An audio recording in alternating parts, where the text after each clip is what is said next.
a 7-footer, and God forbid, like a 6'11" foot, he gives us trouble and bounces in the first round of tournament, things are going to change quick around here. Yeah. Because then it's going to become, Kelsey, you've never won a tournament game. What's going on? Yeah. No. You have all this talent. What's going on? You have a lottery pick. We don't know if he's going to play again, but he said he's going to play soon, so he'll play soon. But you have a lottery pick. You know, you have all this talent. What's going on? Yeah. No. And those are questions you don't want to answer as a coach. That's fair. I mean, everything that you said is fair. It's completely on point. I totally agree with you, and I guess we'll just have to wait and see. I mean, it's unfortunate that Louisville's in this situation, but you know, like this is the thing. Like the Haven, and I said this after Louisville lost that game to Tennessee, is that you know they were going out there against Montana.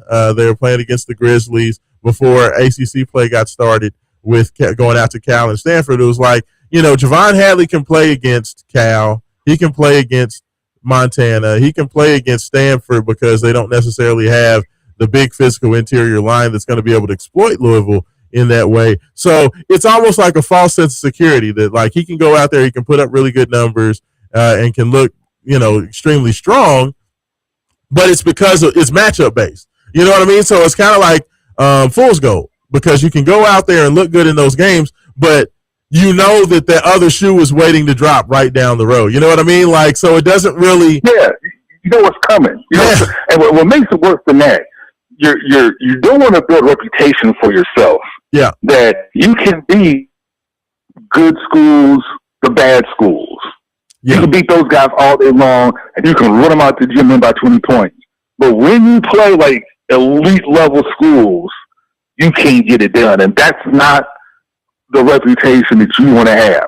Yeah, no, I mean, Louisville's got to do something. I mean, I just hope, I feel like Coach Kelsey is going to get it figured out. I feel like he's not going to just be stubborn guy all year long because I think that he wants to, you know, I think he wants to win more than anything else. Now, I do have a texter texting in saying that London Johnson is being activated today.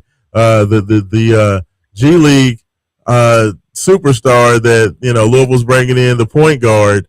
I'm gonna have to take a look at that. I need whoa! That's huge because you asked Pat Kelsey point blank in the Duke press conference about London, and he told you no. Yeah, he was not going to play. Yeah. I mean, he said that is not the plan. There's no consideration to that at the time. You know, because of the Louisville had, you know, the thing about it was we saw it against Stanford in the second half. We saw it a little bit even against Cal in the second half, and then of course against Duke, where it really felt like Ryan Conwell got a little.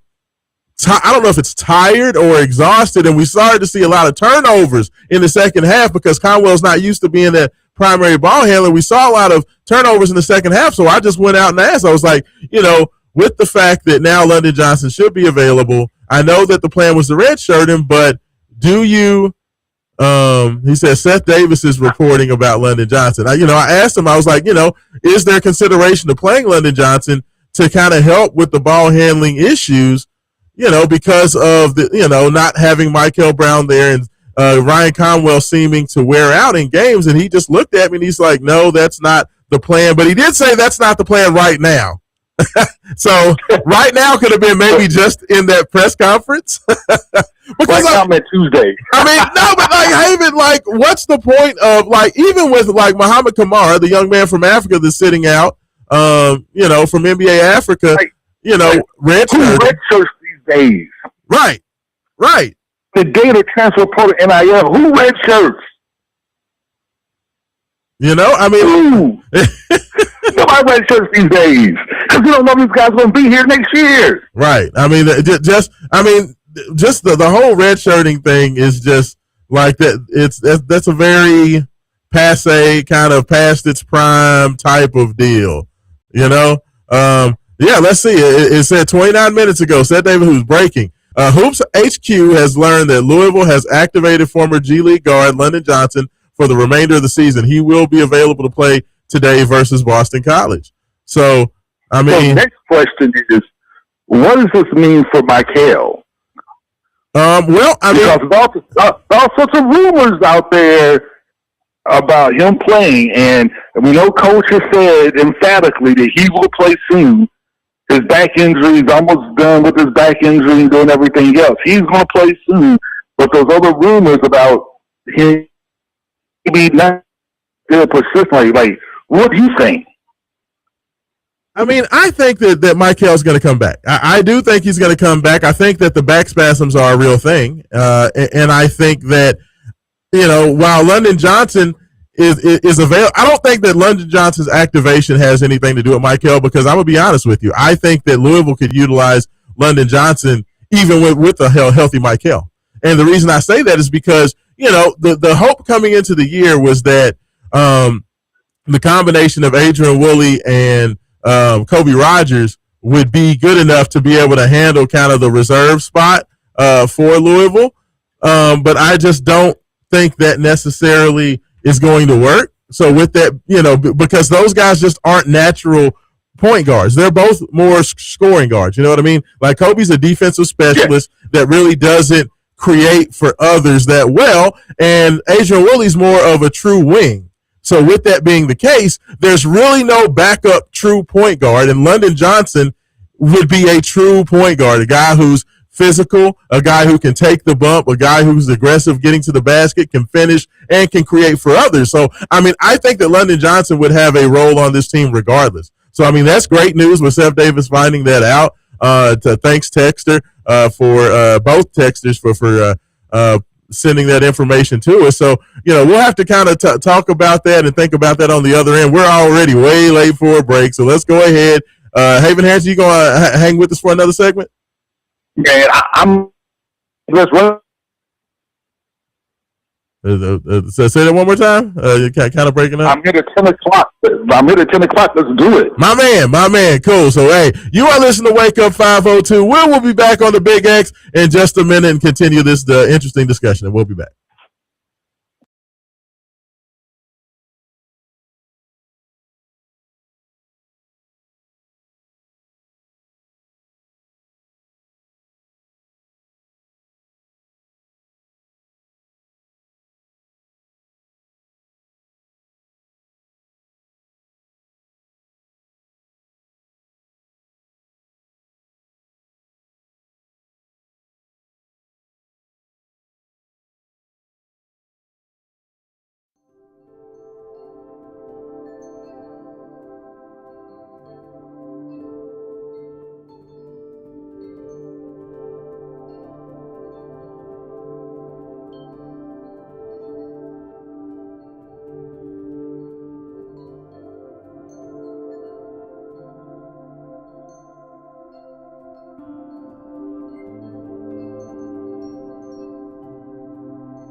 Welcome back in. Second segment of the show, Big X Sports Radio, Wake Up 502.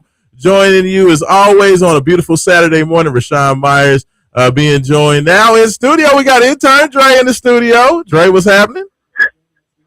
Oh, hold on. So let's try that other mic. Try that one more time, Dre. Pretty good. There he goes. That's what I'm talking about. You doing all right this morning? Yeah, it's been pretty good.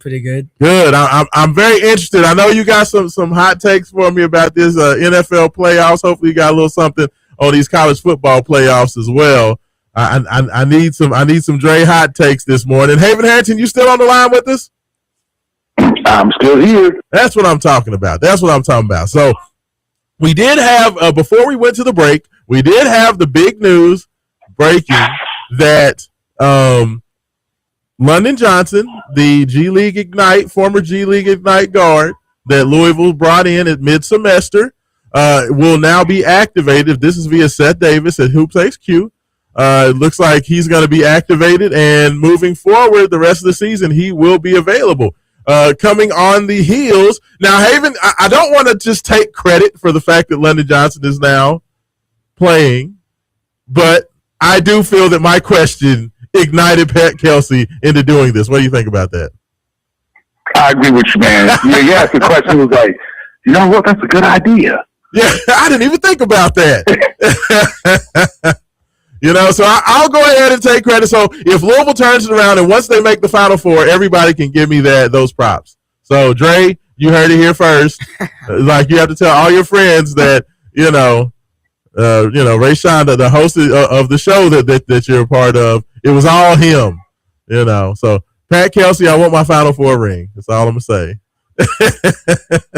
But no, I mean, Haven, I think this is huge news. Like, I really do. Like, I know I talked about what I felt, London could bring to this team. Like, do you agree with that? Like, are you on the camp that you feel like London Johnson playing means something about Michael Brown, or do you think this is just being done individual? Or do you think there is an issue with Michael right now? Or the fact that he may be trying to hide himself, from draft guys that may look at what he's doing and be trying to help maybe save his draft stock? I think it's all the above. I think this has something to do with Michael not playing, because you can tell when he gets asked questions about if Michael's playing or not, how angry he gets or frustrated he gets that Michael is in the lineup. And you saw what Duke did to Conley, right? You saw how they double-teamed him. They pushed him out. They made him handle the ball. They made him try to dribble on him, and he just couldn't do it. He felt supremely uncomfortable, and you could tell, like, that's not the game that he wants to play. And it was obvious that Louisville needed another, like, true ball handler, a guy that can get there, they can create his own shots, they can create shots for others, and it was a threat to take it to the basket and score. And now you have that again. And to have a backup just in case something, when Michael does come back, because we all know how back trees are, right? Like, you have a bad back, I have a bad back. We know how you feel great for a couple of weeks, for a couple of months, then all of a sudden you bend down to tie your shoe and you're out for a month and you're just in agony, right? Yeah. So this is a great insurance policy in case something like that happens again. Now, like I said before, I'm kind of surprised Michael didn't play against Duke. The guy who's trying status, you would think that you want some of these marquee games to play against, to show people what you can do against the best competition. Now, about a couple more weeks, I have a chance to play Duke again in Cameron Indoor Stadium. So yeah, that's the end of this month. I believe the 23rd. Yeah, so you still have time to show people what you can do, but the time is getting limited. Yeah. Oh, yeah. It's getting short real quick, and we've seen him slide a little bit in draft boards. We've seen guys like Kingston Flemings and Darius Acuff, so a couple of the other top freshman point guards, as well as that young man Okori out there at Stanford, who put up 28 against Louisville in that upset win. We're seeing some of these other guys start to get some credit, and I think that, Michael and his people see that, and they want to go out there and prove that that there's a reason why he was so highly thought of, and some people think that he might be the first point guard taken and is a top 5 pick. So I think that there's a lot of motivation. And I think, if anything, I think that London Johnson being out there, especially if London can come out and give Louisville some quality time on the court, that's going to motivate him to get back. Now, we got to do a quick housekeeping thing real quick. Dre, intern James is at the door. Can you let him in? He said he just rang the door, but I appreciate it. Thank you. Look, see, you know what? We got the best interns and assistants in the business. I'm telling you. You know what? I cannot wait to hear Dre's breakdown of the college football playoffs. I know. Dre is a football phenom at 13, and I can't wait to hear him talk about like what's going on and what's going to happen Monday in the national championship game. I know. You know what? And we're going to get to that like as soon as Dre comes back and gets in the building, because I know you said you're going to be running out at 10, right? You're going to at the top of the hour. You got to roll. Yeah, I'm about 10, and I'm gonna let Jerry take over at 10, and then Leanne's coming in at 10:30. Yeah, and man, it was like she was at the game, she was at the Fiesta Bowl. Yeah, so she can give me exactly what that felt like. Absolutely, no. So I definitely want to hear from Leanne. I cannot wait. But before we get you out of here, I definitely want to talk a little bit about this college football playoff. And Dre, we were talking about you while you were gone. But I want to hear your thoughts. So of course we had the 2 college football playoff games. We had Indiana put the beat down on Oregon last night. I watched that game. It was terrible. It was the pick 6 to begin the game. I was like, okay, I know how this is gonna go. Then they scored. I'm like, okay, this might be a good game. And then they just like dropped the ball. Like really dropped the ball each time. It's crazy. It was crazy. Like Indiana being this good is disturbing. I don't know why it's so disturbing to me, but like there's just something about them being able to flip the script and just beat down everybody. Like that happened. Miami was gonna lose, and then they're gonna say, "Well, we're gonna move conferences, and then move to like the Big Ten, and then they're gonna keep on losing each year." That's be crazy. Hey, no, but look, like this is the thing. I feel like Louisville is in a win-win situation with having Indiana and Miami both in the championship game. Regardless of who wins, I feel like that's good for U of L.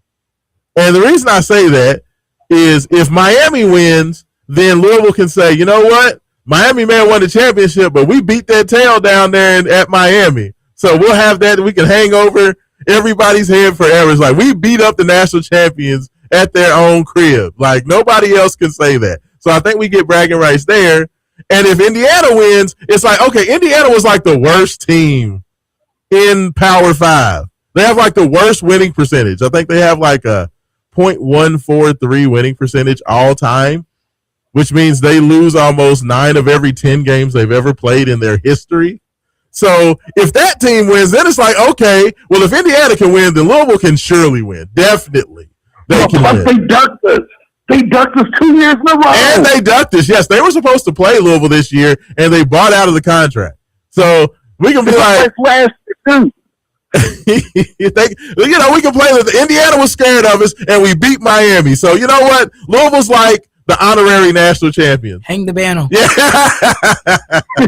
absolutely. So that's the way I look at it. But but let me ask you, Dre. Do you think there is any chance that Miami can be? Because Indiana's blowing out everybody. Do you think Miami has any chance against Indiana next week? No. Carson Beck has thrown under like 120 yards each playoff game. Yeah. So he did have that good, like, spectacular run that Middle Moss could do against Boston College that one time. Yes. It was kind of like sprinting almost. He looked like he was jogging to the pylon, but it was like, I don't know. The defense is good, but we can see we saw how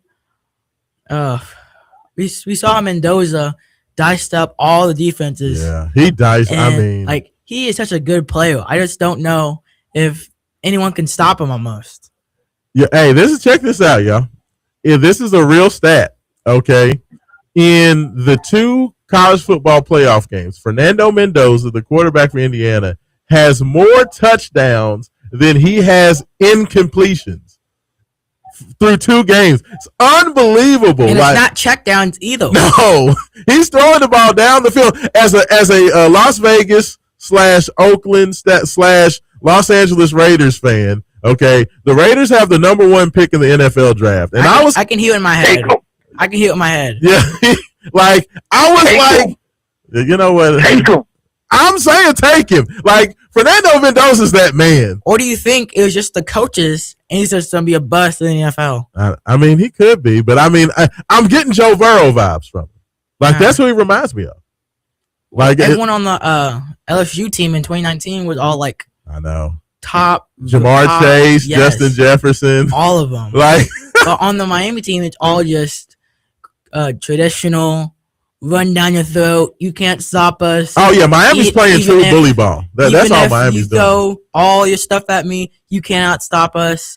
We're gonna throw the ball on screens, bubbles, occasionally go routes, but no one can catch that. Even though like throws it to like the back pylon sometimes, but it's fine. Intern James is in here as well. James, you think Miami got any shot against Indiana? James said that, like, the look on James' face before he even answered, I already knew it. That defense wins championships, and Miami's defense is real. That's true. That pass rush is real. No, defense is game. Don't count out to you. They're bully balling their way to the national championship game. I mean, think about this way: they haven't even needed really Carson Beck, except for that last game-winning drive against Ole Miss. Other than that, they haven't really needed Carson Beck. They really just run your throws for Fletcher, throw it up to Malachi Tony, and let him do something amazing every now and then, and just run it down your throat, and then play stifling defense.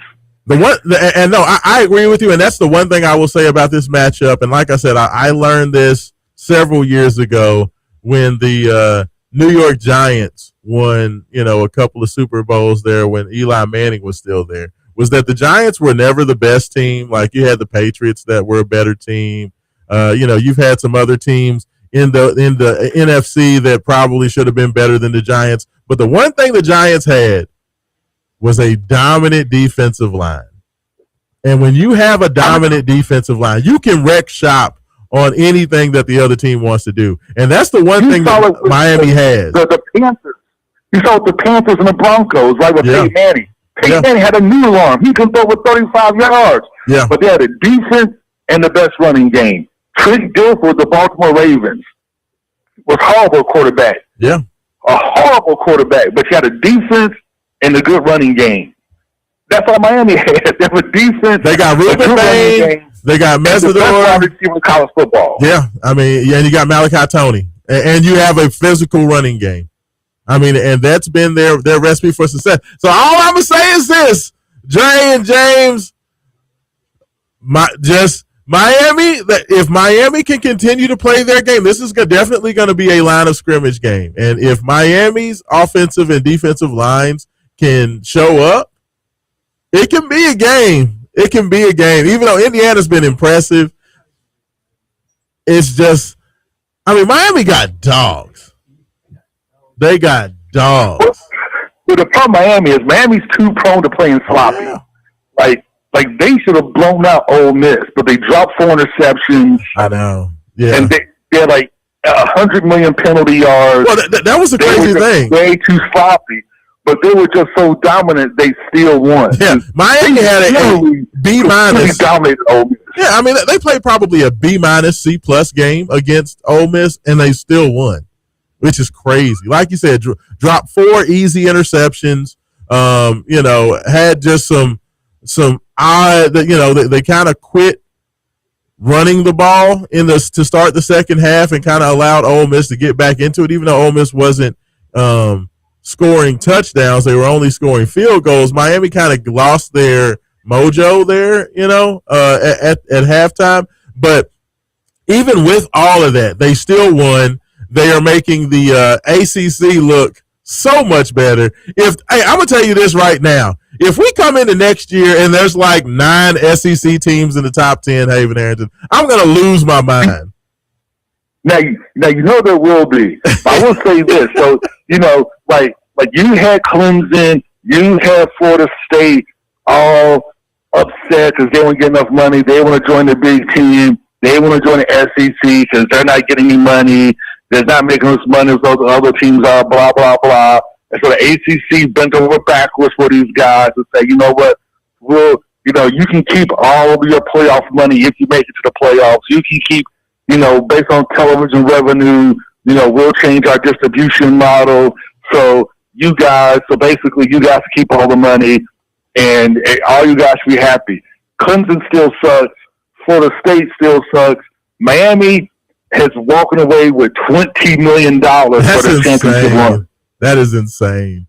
$20 million is what Miami is making on this run, and they don't have to share it at all with anybody. You know what, though? And this is one thing that I think that one of those unintended consequences of this.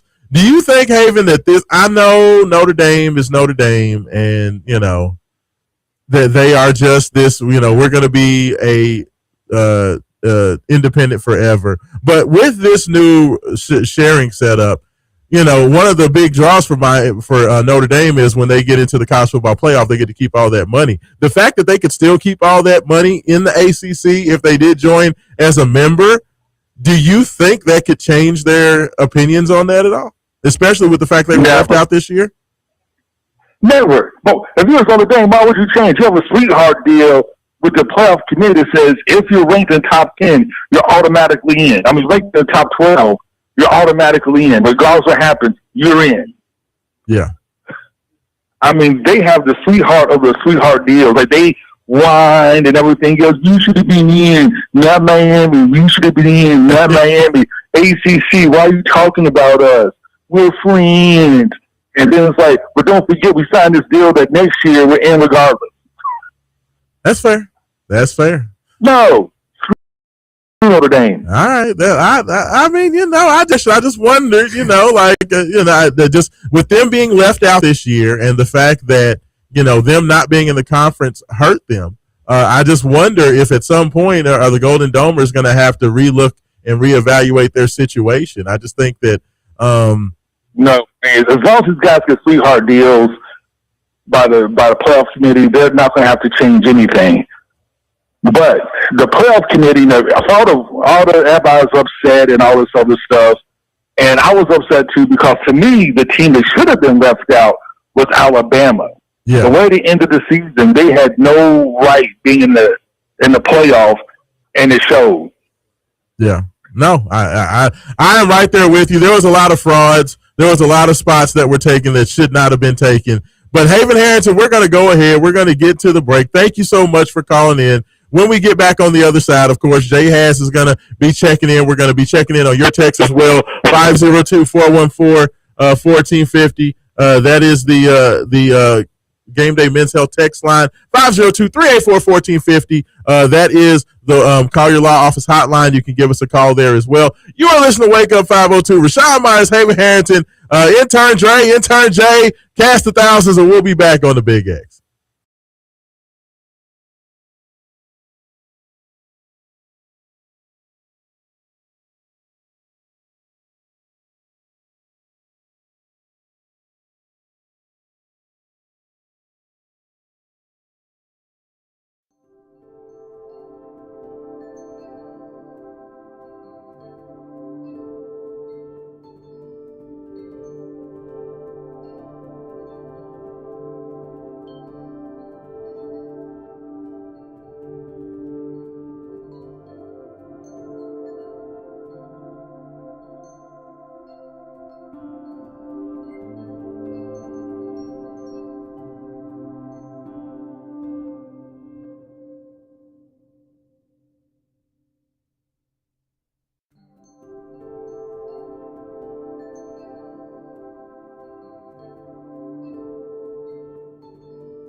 anticipating that now he will play. The great thing about this, fellas, is that London has more than 1 year of eligibility. The NCAA actually granted London with 2 years of eligibility. So he's only considered a junior. So he can play this year and still have a whole nother year next year as well. So big news on that. I know we have Jay Has on the line as well. You can go ahead and bring him in, Jay, on there. Jay Has, how you doing this morning? Doing fine, sir. Doing fine. How you doing? Man, I'm doing well, man. We just got this news about London Johnson. The former G League Ignite point guard is gonna looks like he may make his debut for Louisville today. What you think about that? Well, it's a good thing. You open up the can of worms every day in the press conference about that. I mean, the question had to be asked, Jay, right? With the ball handling issues and some of the problems that Louisville's been having. I mean, you got to find out if, hey, you got a guy who can play. You got to play him, right? Yes, sir. I don't believe in that red shirt crap anymore. No, I mean, you know the kid going to stay there or not next year. You know? Yeah. So, you got to play these kids, man. Quit playing. I mean, you got a guy. He has multiple years of eligibility. You know, why not go ahead and get him out there and play him? You know, I said the same thing about Muhammad Kamara. If Louisville needed more size and athleticism, you know, you got a 6'10" athletic freak on the bench as well. You know, if you think he can help, go ahead and put him out there. Now, I definitely understand with the depth that the 4 and the 3 and the 5 that maybe that's not the best move for Muhammad, but I think the London Johnson can help Louisville. You think he can help him out at all? Of course. 6'5" to shoot, play defense. This is not nothing new to him. He's been through the process before. Yeah. So I think he's ready. Tremendous athletic. That 6'5", 6'6" kid. Can jump out of the gym. Great penetration. Just getting to the glass. I mean, he do all sorts of things, man, to help this program. Actually, he helped Louisville, actually. Yeah, no, I'm right there with you, Jay. So what did you think about the game against Duke on Tuesday, man? Like, Louisville had the lead at halftime. They had the 9-point lead. Duke kind of played bully ball in the second half. Are you worried about what Louisville can do moving forward, or you just think it was more about the fact that Michael wasn't there and Kelsey's still trying to figure some things out? What do you think? I don't know, man. Just the continuity, the chemistry, it needs to be redeveloped. Kelsey would go back into the film room and get with the coaches and say, hey, there's something we need to do quick and fast. Regardless if you have Michael or not. I remember the movie called 300. And sometimes, man, you got to dig a little deeper and get an opportunity, man, to win. But once Kelsey better get it together, if you don't get it together, you know what's going to happen. Going to be another transfer out out his door.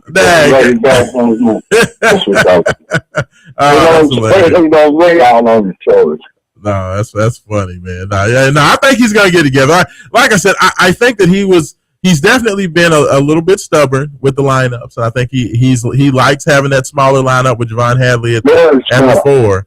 But I think that he's been motivated. The way that Duke has beaten Louisville the last 3 times that they've played, the way Tennessee beat Louisville, the way Arkansas beat Louisville, I feel like Coach Kelsey is going to make the adjustments he needs to get it done. I just think that he really I think he loves Javon Hadley. I think he loves having Isaac McKinley out there. Is garbage. You won't be playing for Louisville. I mean, now that Jay, he's not terrible. He's playing out of position. He just can't play down forward. He plays guard in Colorado. I know something, man. We got this kid. I mean, yeah, I mean, he's playing against 4 or 5 inches taller than him and probably 70 or 80 pounds heavier. You know, it's like there's only so much you can do. Like if they try to put Dre on me in the post, Dre can go as hard as he wants to. Let me tell you something. I'm gonna wear Dre's tail out on that block.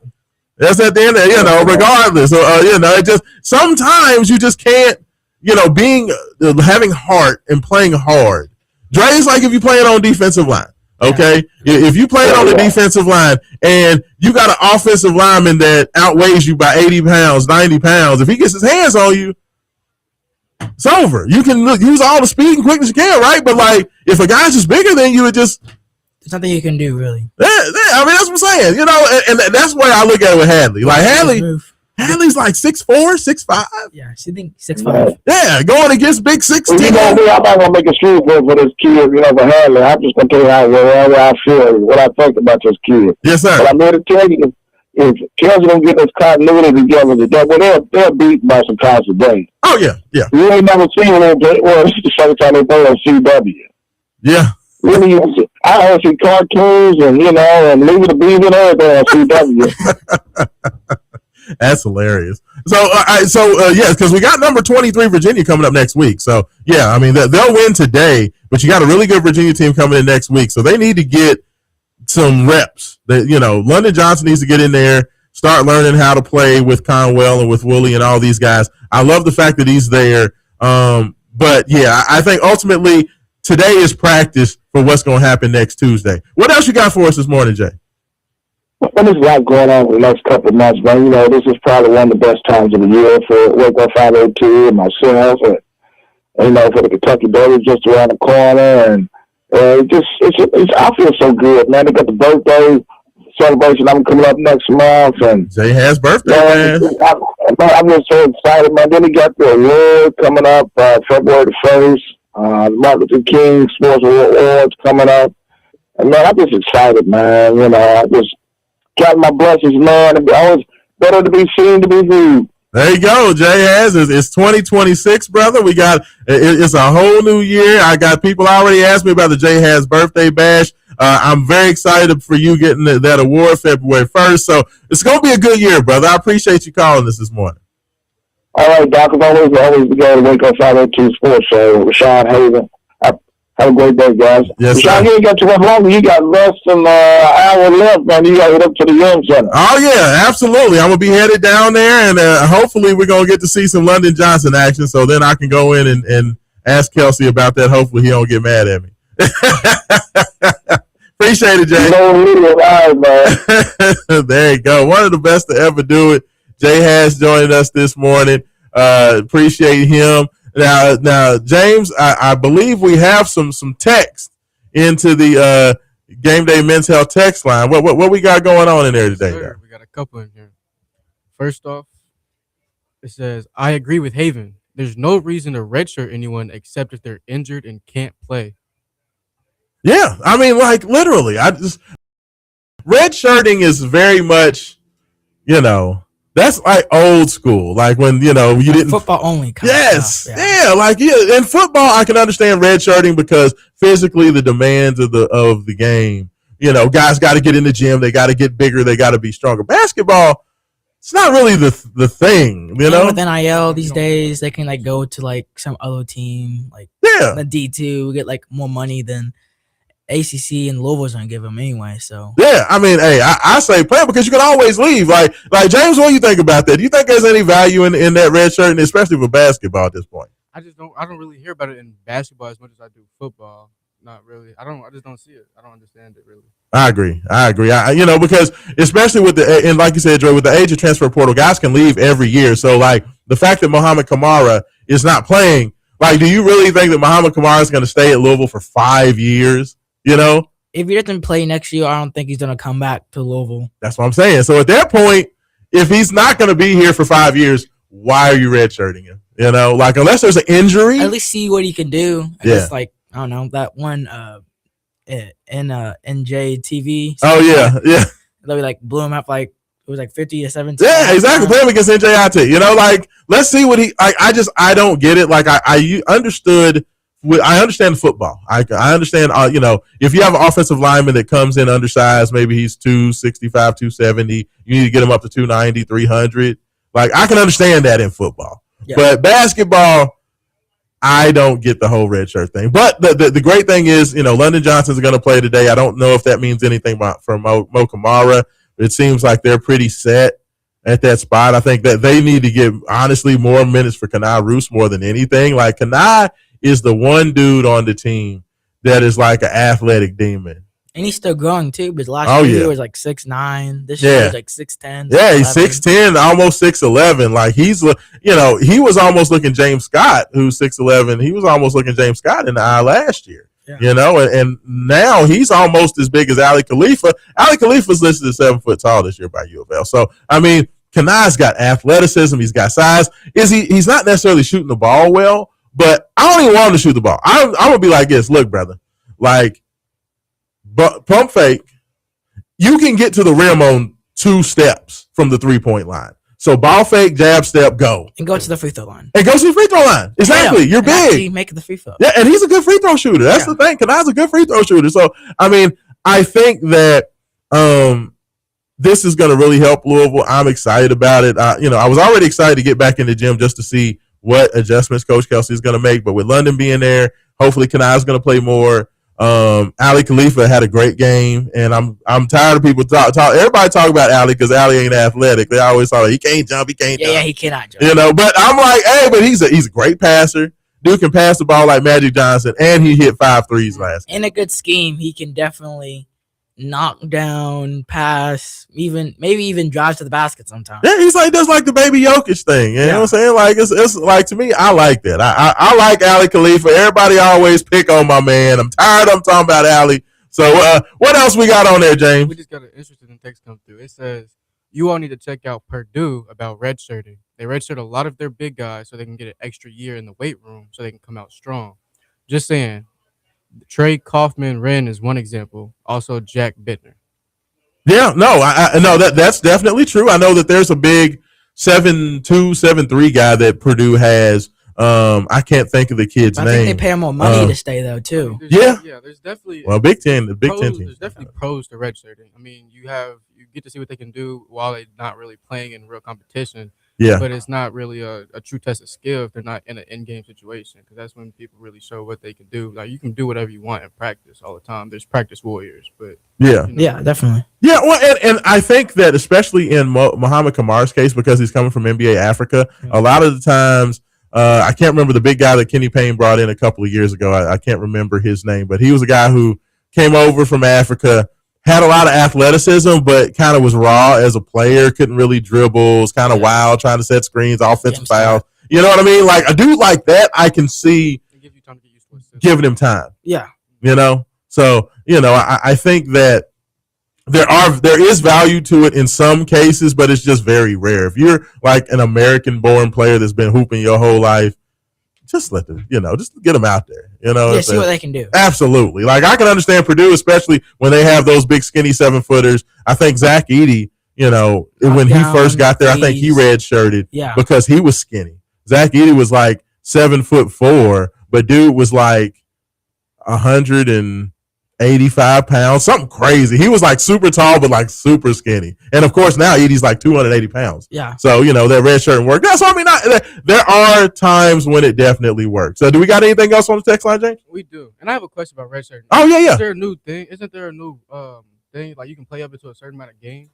So, in football, that is a wonderful question. And this is one thing I wish they would adopt in basketball, because as it stands right now in college athletics, if you're a football player, you can play up to 4 games and retain your red shirt. That you can play in 20, it's either 20%, 25% of your games. Yeah. No, you can play 3 games. Excuse me. You can play up to 20% of your games, so you can play 3 games and retain your red shirt, and you still keep it for next year. College basketball, that doesn't exist. In college basketball, if you play 1 game, you burn your whole year, which I think that's kind of silly. Like, to me, you should be able to play in at least 6 games, because you got 32 games in the regular season in college basketball. So the fact that you can play in 3 of 12 college football games, but you can't play in a single basketball game, that don't make no sense. So I feel like you should be able to play 6 games and retain your red shirt. That's not been adopted by college basketball, but that's a good question, Jay. All right, we got more text coming through. Hey, fellas, hats off to Indiana. I live and work on the sunny side and have listened to Sour Grape IU folks for years. I'm not a fan at all, but their dominating run has been something to see. I hope the game with Miami is a good one, but won't be surprised if it's a version of last night's result. They make no mistakes. Take a bow, Hoosiers, and go Cards. Hey, you know what? There's been a lot of people, and I know you all don't really know much about the Indiana-Louisville rivalry, just because it's not really been a thing for the last several years. Like, they've played here and there in basketball, but that's been pretty much it. I know they played a couple of years ago in football. But, like, there's a lot of people like Louisville fans. Like I understand Kentucky fans. Like Kentucky and Indiana have like a legit. They hate each other. Like they just don't like each other. Kind of like Louisville and Memphis fans. And like, Cincinnati. Yeah, and the same thing with Cincinnati. Like we just don't like Cincinnati. We don't like them. We don't like their city. We talk about them. We talk about their team. But we never play. Yeah, exactly. Even though we never play. Like that's kind of the Kentucky Indiana thing. But with me, Louisville and Indiana don't really have an issue with each other. But there's been a lot of Louisville fans hating on Indiana. Like I think it's cool that they're making this run. You can tell them that they lose like every single year. It's like the first like 10 win season like in like 25 years. So. It's crazy. Yeah, they haven't been good. They've been terrible forever. Someone said the redshirt rule is 4 games. Yeah, it's 4 games. Okay, yeah, I know it's 3 or 4 games in football, but yes, none for basketball. So bull. Someone said now we deflect into the championship because we're gonna play a G League player. Hey, I'm gonna tell you what. Like I think that this young man is very good. I know a lot of the G League guys that have been playing so far. Like I know there's a G League guy with Baylor, and then there's a G League guy with BYU as well that are playing this year. And Santa Clara also has a G League guy. I've been keeping up with the G League guys just to see how they've been playing. The Baylor kid didn't really do much. Like maybe. I know in football there was like this guy that didn't go into college. He went straight to the NFL. Yeah. But he's like 32 years old and went back to college to play for Arkansas. I saw that. And he tore his ACL. I saw that. He got drafted, never played in the NFL, and now he's going back to Arkansas. I saw that tight end, I think. Yeah, it's very weird. It's a very weird time in college athletics where you can have guys that are like kind of pro, but still have college. It's very weird. I feel like you have to at least play 2 years in college for both. So I think it is right now. Like you can be drafted. Like there's a kid that got drafted. He was the 38th pick in the NBA draft. Mm-hmm. That's now apparently eligible. Kyrie Walker is the guy's name. Okay. But Kyrie never played in a game. Like he got drafted by I think it was the Sixers, but he never played in the NBA. Like he was a second round pick, and Philly never called him up. Yeah. So he's been out of college for he left high school like 6 years ago. So, but he's never played. I'm like, I don't care. Like if you've never played, if you've earned an NBA paycheck, like if you played in an NBA game, yes, you can't go back and play college. Same with NFL. If you play in an NFL game, you can't go back and play college football. You know what I mean? But if you never played college sports and you get drafted, but you never play, I think I'm fine with it. Like, did y'all have a problem with that? No, I mean, if like you said, if you play if you play a professional game, I don't feel like you should be able to go back. But if you never have, I mean, I just don't see why not. I agree. I like it. Anything that's going to get the players more power and ability, like I'm all about it. Especially because Cam is still out there. Cam took off this year, but I like the fact that all these young athletes are getting all these opportunities. I keep telling Cam, I'm like, son, you're 6'7", you can jump out the gym. You might want to. I mean, hey, there's 30-year-olds still playing college ball. That's what I'm saying. So, if he wants to go out and get in the work world for a couple years, get a little bit bigger and stronger, and then decide to turn around, hey. And not that it's crazy, but who's that? There's a quarterback. I think he's 23. Is it Carson Beck? No. Yeah. Well, Carson Beck's like 20. This is 6th year of college. Sixth, yeah. No, either 6th or 7th year. No, I think it's his. I don't know how many years. It's around that number. Well, they were talking about him. Like they were talking about his like recruiting class. It's like there was a whole bunch of players that are already the quarterback for the Broncos.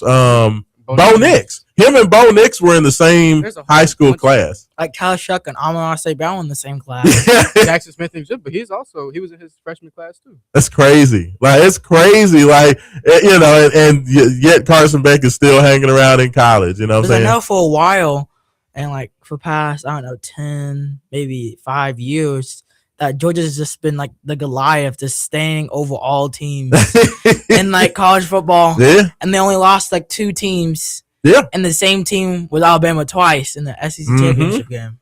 And after all that, Georgia loses in their very first college football playoff game. I loved it. Yes. I absolutely. That was a fun game. Anytime the SEC loses in anything, I'm a certified SEC hater. Hate everything SEC. So I loved it. I loved watching Alabama get whooped by Indiana. Anything that makes the SEC people saying this year they are 1-7 against like all other power teams in the bowls this year. Kentucky shouldn't be in the SEC at all. Terrible. Kentucky's terrible. Yeah. They even worse. Will Stein, that's their new coach, the offensive coordinator from Oregon, the former Louisville quarterback. Yeah. He's now the coach at Kentucky. So the Kentucky people were talking smack because Oregon made this run. They're like, look, our coach is in the Final Four. Yeah, right. That right there. That one right there, Dre. Tell them again. That's what I'm talking about. Still don't lose. Do we got any more texts in there, Dre? I mean, James? Last one. Yes. It says, Pat Kelsey needs to go. We should have got Dusty May. That's wild. We should have kept, think we should have kept Kenny Payne then? Oh, no. No, absolutely Man, not. that should not be named in the KFC Yum Center. You wash your mouth out with soap, sir. Now, you know what? Look, Dusty May's killing it at Michigan. All right, like Michigan's blowing out everybody. They've been very impressive this year. I give Dusty May all the credit for that. But I love Pat Kelsey. I think Pat Kelsey is going to get it together. I just feel like Pat Kelsey still has to adjust. People got to understand, the dude's not been coaching at the big-time Power 5 level. This is only second year. He still wants to prove himself. He still wants to prove himself, and he still has to learn what works. You know what I mean? Like, it's still a learning process. Even though he's a coach, he's still a coach that stepped up to the big leagues. So when you step up, there's a lot of times there's an adjustment period. And I think he's still kind of learning what does and doesn't work. And he'll figure it out. I just think that this year he's being a little bit more, I don't know if it's necessarily being stubborn. I think he loves the guys that he has out there, and he's worried about if I set Javon Hadley on the bench or if I set Isaac McNeely on the bench. He's scared that he'll look last year. Yeah. Even though he has the same old move, back him down to the You can't do it. You can't, you got to adjust, teams are ready for that. Duke was ready for that. And once Duke was like, okay, we're just not going to let them do anything. We're just going to be real physical. We're going to be real aggressive, and we're going to attack the rim. And we couldn't do anything. I mean, and at that point, you got to get crazy man Kason Pryor out there. You got to get Kenai Roos out there. You got to get Big Fru out there going to the basket, get him the ball low where he can attack and do some damage at the rim. You got to make changes. Like, you just can't. I liked how they used the big lineup with Khalifa and Fru, then Roos all in the game. Yes. It was they all had the jumps, and they could all put the ball back in. And not only, who else they had in that lineup? They had Khalifa, Fru, Roos, and they had Hadley at the 2. They had Hadley at the 2 guard. Yeah, so he could you know what I mean? Like he that. Could shoot the ball too. Yes. So. Yes. I mean, that's what, just get big, be physical. It's okay.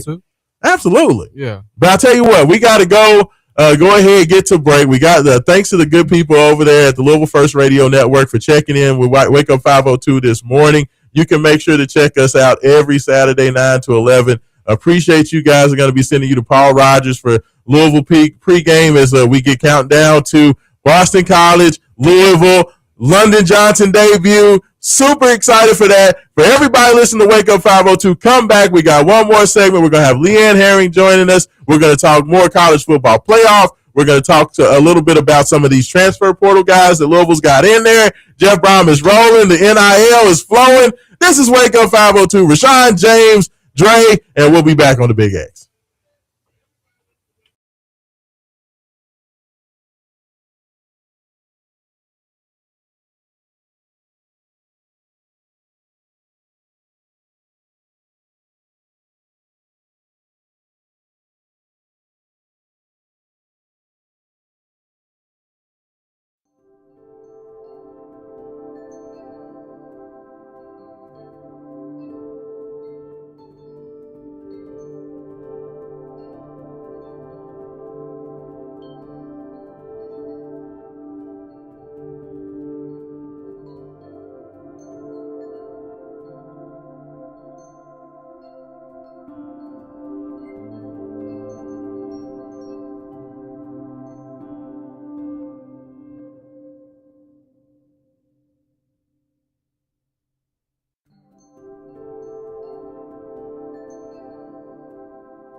502, Raashaan, James, Dre, everybody joining. Thanks so much to Haven Harrington calling in earlier. We had Jay Has on as well. Appreciate everybody checking us out this morning. Just trying to make you all's morning, as you get ready for this game today, a little bit more entertaining. And I do got to remind everybody, make sure you go check out our good friends at the Feet First store in Jeffersonville, Indiana.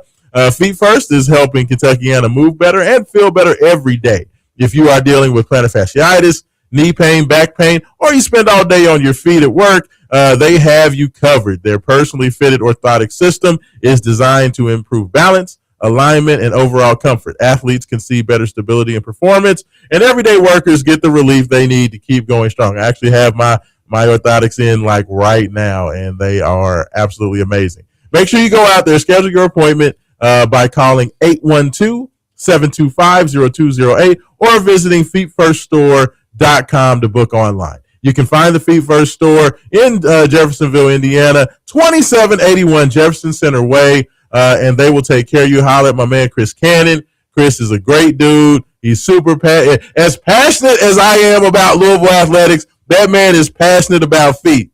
I've never seen anybody get excited talking about feet the way Chris is excited talking about feet. But go out there, make sure you tell him Wake Up 502 and Raashaan sent you, and he will get you all the way together. Do we have a Leanne on the line there, James? No, not yet. No Leanne as of yet. That's all right. We're going to keep it rolling. Me and Dre were in here talking about some of these transfer portal additions. And Louisville, Dre, is doing work in the transfer portal. Like there was a whole lot of talk and a whole lot of conversation about Jeff Brom, when they were looking at, is Jeff Brom going to go to Michigan? Is Jeff Brom going to take the Penn State job? There was a lot of conversation about that. And there was a lot of conversation about NIL. And will Louisville have the money to compete? From what I understand, they said like last year, Louisville had what'd they say? I think they said Louisville was 12th in terms of budget in NIL, which is crazy to me considering that Louisville football has been one of the best, 3 or 4 teams in the ACC for the last several years, and definitely since Coach Brom has been here. So hearing that they were only 12th in terms of spending was kind of crazy. But Jeff made it a point to say, look, I want to come back. I love Louisville. I want to be here, but I need money. If it don't make dollars, then it don't make sense. You feel me? Like part of the reason Isaac Brown chose to stay. Absolutely, yes. Sure, yeah. And like that's what got everything started, right? Was like Isaac Brown announced. Everybody thought that Isaac was going to Texas. Mm-hmm. Everybody knows that Texas was dropping a bag on Isaac.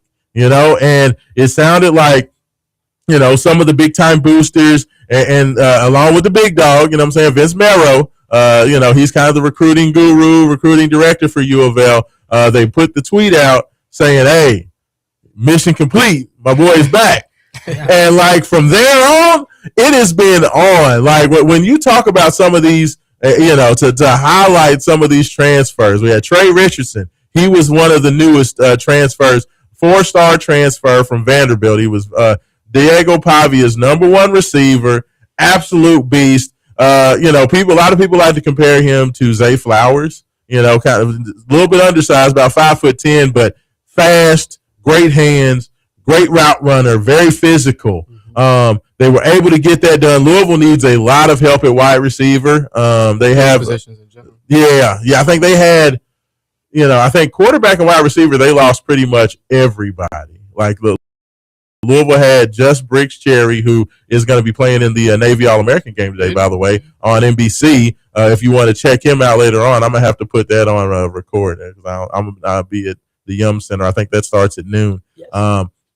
But they didn't have any quarterbacks. They were able to get that done with Lincoln Kineholtz, the transfer from Ohio State. Didn't we get a quarterback? Yeah, Lincoln Kineholtz.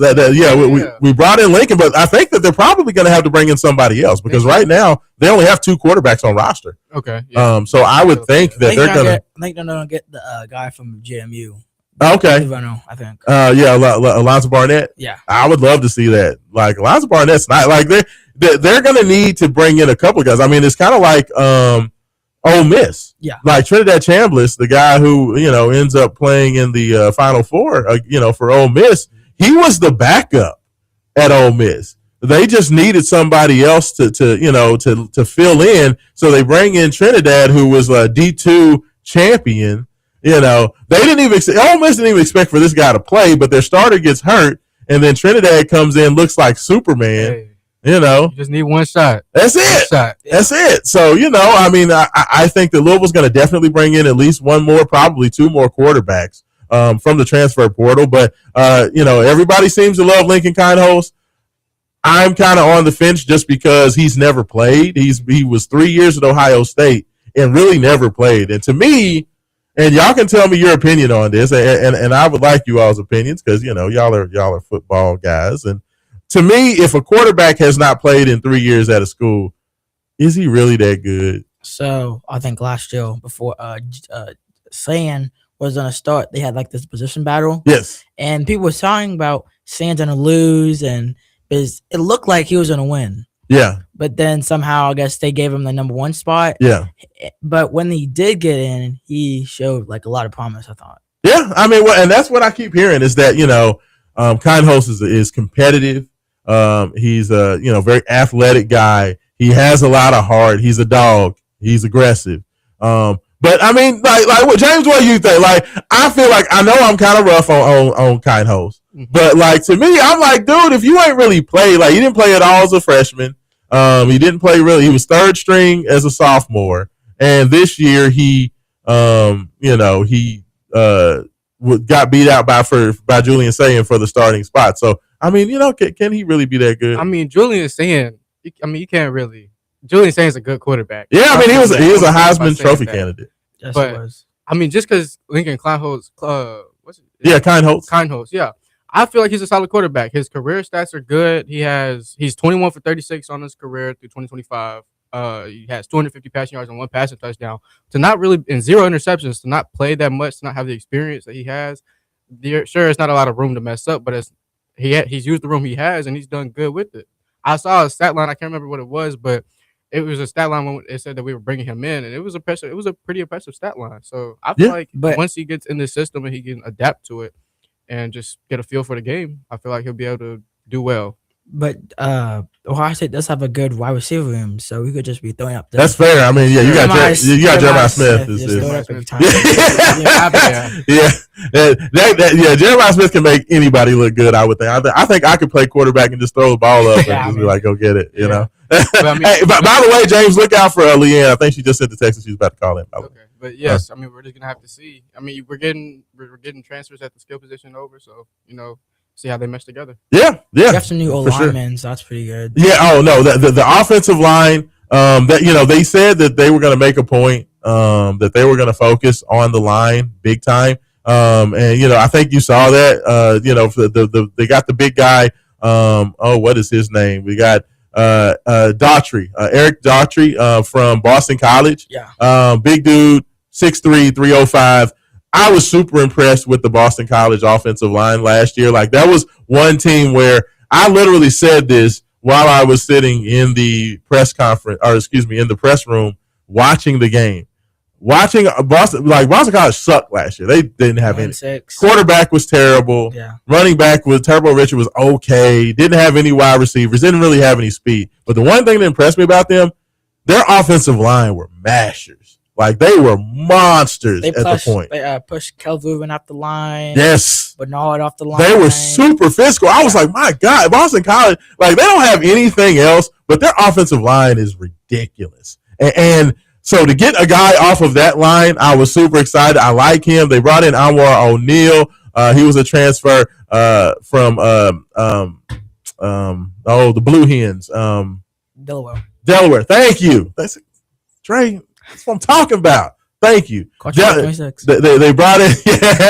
I like that. Anwar O'Neal. They brought in him from Delaware. They also brought in. There was another big guy they brought in as well, Johnny Brown. They brought him over from Georgia Southern. Big guy, 6'3", 315. And they also brought in another big guy from South Carolina, offensive lineman. So, like, they made a point to go out there and get bigger, more physical. Really addressed a lot of key issues on that offensive line. They brought Tyler Thompson in, defensive end. He and Clev Lubin were the best two pass rushers in the ACC last year, and now they're both on the same line, which excites me, as well as they brought back A.J. Green. I need this to be like the 2023 Louisville defense. Absolutely. Well, I'm still interested to find out who the defensive coordinator is going to be because, of course, Ron English is gone now. Yeah. He made the announcement that he's going to go take the year to kind of be with his son. His son is a senior at Navy, plays football at Navy, and he wants to kind of follow him around. So we got to figure out what's going to happen with that. But I will just say this. I think that they did a really good job addressing a lot of issues and situations. They needed a big-time tight end. They went and got the number one tight end in the portal. Brody Foley. Yeah. He came over from Tulsa, 6'6", 260 pounds. They say he's a beast in the run game as a blocker, and then he's also got speed and athleticism to catch the ball, kind of like what we saw Jeremy Johnson doing for Oregon. Even though Oregon got busted, Jeremy balled. Yeah.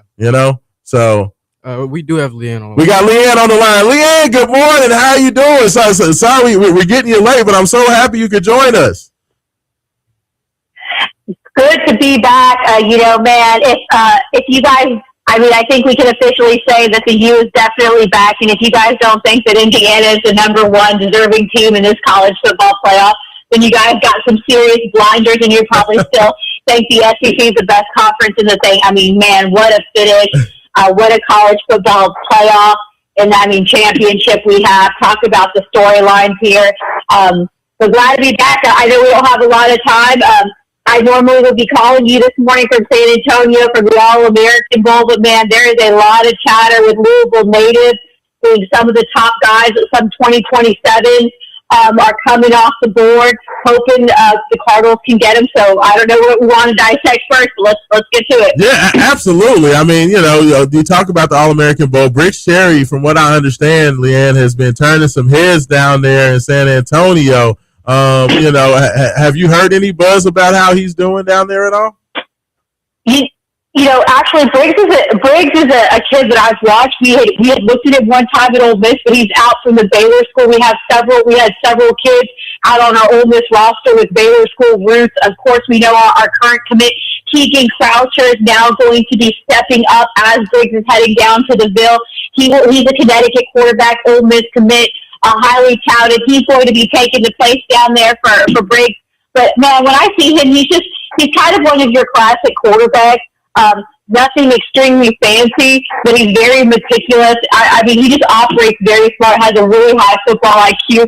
So I've been watching Briggs for a while. I think Louisville's going to do well. I think he's going to fit well under how the way Jeff Brom and that system runs. He's very good at commanding, executing, well under pressure. And like I said, the Baylor school kind of one of those private schools. Okay. They recruit a lot of kids from Canada. They recruit a lot of interesting players. And man, they got their running backs down there. We have Chicago Mills Knight, who was down there a couple seasons ago at Ole Miss.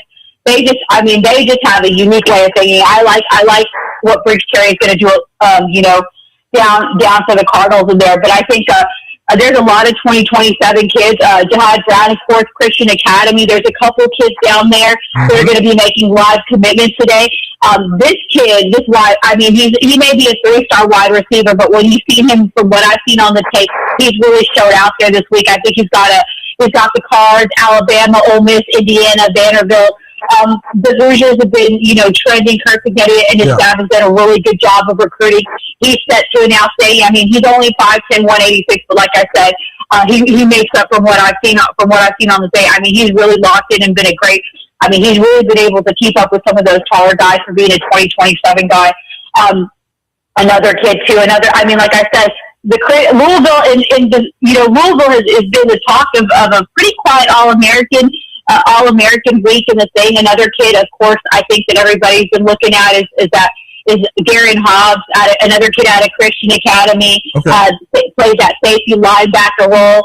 He's another kid out of that 2027 class that's going to set to announce. I think he's got Notre Dame, Vandy, IU, Louisville, and Kentucky.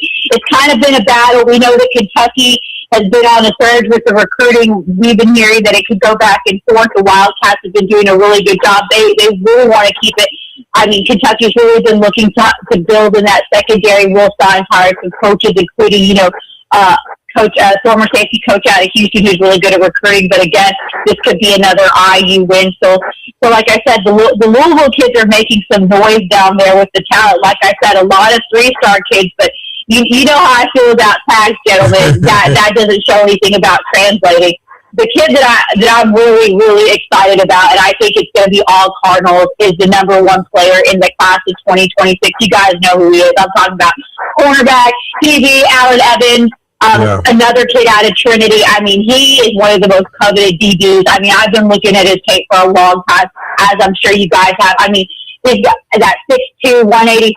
I mean, he's just that ideal corner that everybody wants. I think it's down to Tennessee, Louisville, and Penn State. There were some others, Alabama in the mix and everything, but I really think that this is going to be the guy that's going to be putting the L's up today at the All-American Bowl. And this would be a huge win for Jeff Brom in that secondary. I mean, he's just talented. He's sticky in coverage. I mean, just watching his film, I haven't got to watch what he's been doing out there, but I mean, just his size and his frame alone. So I like from all those 3 and from all those in-state kids, I think that the number 1 player in Kentucky is going to be headed down not too far from home, just around the corner, and I think he stays home, so that's what I like. But they're setting to announce again, all 2027 guys. That's a new thing that these All-American Bowls are doing. Remember, we used to just be a senior thing, but now they're starting to let juniors play for bowl season. But that's kind of my take. I'm home in Houston today, sick with the flu, so I didn't want to. I'm not there today. Unfortunately, okay. I think the first one I've missed in like 6 seasons. But yeah.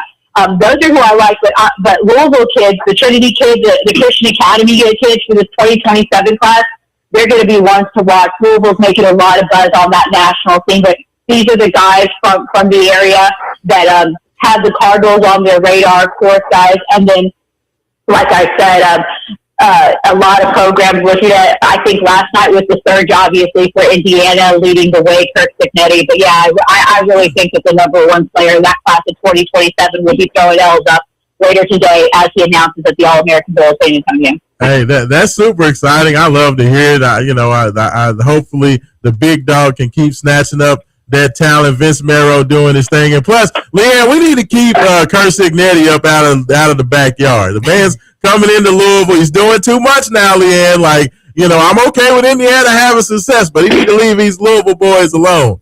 I don't like it. I agree. But like I said, I think from the roster, this is the first year I've really seen the All-American roster as far as kids out really focus outside, because most of the time when we're talking about these kids, every time we're on the show this year, or when we do, we get the Georgia kids, the Texas kids, but I mean, this class of 2027, there's a lot. I mean, you've seen it firsthand. We've seen it firsthand out there. There's a lot of talent out in Kentucky, like I said. Yeah. Trinity, Christian Academy. I mean, there's several kids in this 2027 class that are making national buzz. But like you said, with IU on the surge, being in their backyard, Kirk Cignetti's doing a little bit too much. It's like Lane Kiffin trying to still go out to Oxford and try to coach some kids. But I mean, I think that, like I said, I think that this is going to be a big win, even if they don't know. And two, a lot of these kids, depending how the shift. These are 2027 kids, so remember, those other 2 kids, even if they lock in, don't expect Louisville not to recruit them, because they're secondary guys, they're receiving cores. Those are essential pieces that you need, and we've seen the most successful rosters in the college football playoff. Like Mendoza said it last night, we're a bunch of misfits. We got a team full of no stars, no 5 stars, and look what we've done. And I think Jeff Brom, similar to Cignetti, similar to what Cristobal's done, they're old school guys. Building on blue collar things, work ethic, and translating. And I think, I wouldn't be surprised if some of these kids don't throw L's up today, but that's not going to stop them getting recruited, because they're in-state kids, and you never want to stop recruiting your in-state kids. And you definitely don't want to lose them to Indiana, that's for sure. Yeah, no, I totally agree with you. And I know that we don't have a ton of time, but I got to ask you, first of all, an amazing game between Ole Miss and Miami. Trinidad Chambliss did everything he could to get the Rebs over the finish line, fell just short. If you can, just kind of talk about, your thoughts on what happened with Ole Miss, and then also, kind of a little bit about who you think is going to get it done in the championship game next week between Indiana and Miami? I said this game was going to come down to the trenches. It was going to come down to special teams. These are two dynamic quarterbacks. I said that these are two teams that have the capabilities of being lethal. I think for Ole Miss, what got them in the beginning is that they didn't start that high tempo to get Carson Beck off track. I think that was going to be key. We talked about it, me included, saying that Miami wasn't explosive enough. They needed to be explosive enough. But Miami didn't listen to the hype. Carson Beck, that offensive line, they did what they do well, and that's being meticulous. It was like the best way I could describe the way Georgia played was a slow burn. It was like throwing salt in the wound every time Ole Miss came at it. They were commanding on the drives, and as powerful and stout as that defensive line, they found little ways to derail Ole Miss and not get them in that high tempo thing that they used. We saw sparks of it. There was a couple drives where you could see Trambless, but I really think that Miami stuck to their guns. They didn't turn away and try to be more explosive to try to go up against Ole Miss. What they did is they used their strength and they made it work for them, but they managed to also stop Ole Miss from doing what they do best, and that's creating a high tempo offense. I think if Ole Miss would have got started a lot earlier, and they would have worn down Miami a lot different. But credit to that offensive line at Miami for giving Carson Beck enough protection up front to be able to not have to be explosive. And I think that was key. I think if Miami had tried to go too much over the top, it would have resulted in Carson Beck getting derailed, getting out of his comfort zone. But kudos to Miami. I really just think it was just one in the trenches. I think that's what it was. But Carson Beck stuck to his guns. Miami stuck to their game plan, did what they know best, used their strengths, and never allowed Ole Miss to get into a high tempo offense where there would have been susceptible to getting turnovers and those things that have hurt Miami in some of those big games, even the ones that they won. Yeah, no, I'm right there with you. Now let me ask you, because I agree with you. I think Miami did a lot of bully ball stuff. I think they leaned on their offensive lines. They leaned on the physicality of their defensive line. Can they do the same thing against Indiana? We know Indiana plays just about perfect football, but a team with a great defensive line, Leanne, can win a lot of games that people don't think they can, with Ruben Bain, with Mesidor, with all those athletes they have on defense. Can Miami do the same thing against Indiana championship game? Yeah, I mean, Miami just has to stick to what they do. Don't change it. Don't try to be more explosive. I think but Indiana is just almost flawless. I mean, they're not 15-0 for a reason. It's because they play flawless football mentality, rarely create, and that's hard.